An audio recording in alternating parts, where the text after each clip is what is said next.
How to love your introvert. 1.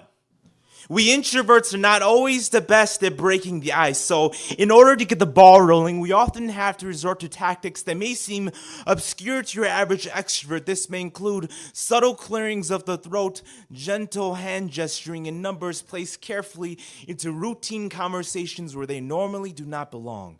2. You may be asking yourself, how can I be sure that I'm speaking to an actual introvert and not someone simply masquerading as one? Well, here are a few telltale signs. If the person wraps their arms around your shoulder as they're introducing themselves to you for the first time, probably not an introvert. If the person uses the words unwind and nightclub in the same sentence, probably not an introvert. If the person attempts to engage in any conversation whatsoever about the weather and they are not from Minnesota, probably not an introvert. 3. To set the record straight, I do not hate people, but I do get pretty tired of them sometimes. Let's pretend for a second that my desire to socialize could be equated to my desire to exercise. This means that a quick jog around the block would be a lot like catching a cup of coffee with a friend. It'd be like finishing a 6-minute mile, and my senior prom was a little bit like running the Ironman in the middle of August. Now, you see, I don't hate talking to people any more than I hate a little bit of exercise, but you wouldn't challenge an Olympian to a marathon after he just finished a race. Understand that when I tell you I can't hang out tonight, I just came back from a poetry jam, maybe it's not because I hate you, maybe it's because I'm tired. 4.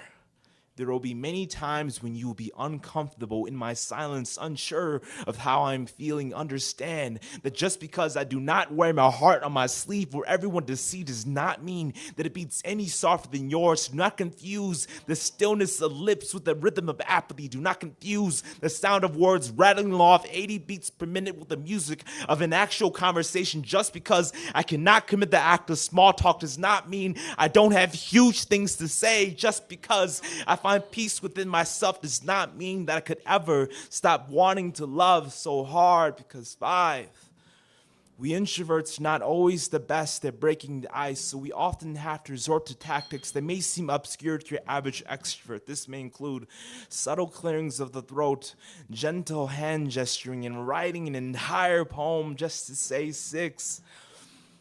I love you more than quiet trips to the library. I love you more than canceling Friday night plans. I love you more than Tumblr. But when the world is shouting far too loudly for us to hear our own voices, and when these words cling far too tightly to my own chest, I just want you to know that I love you. I love you. I love you.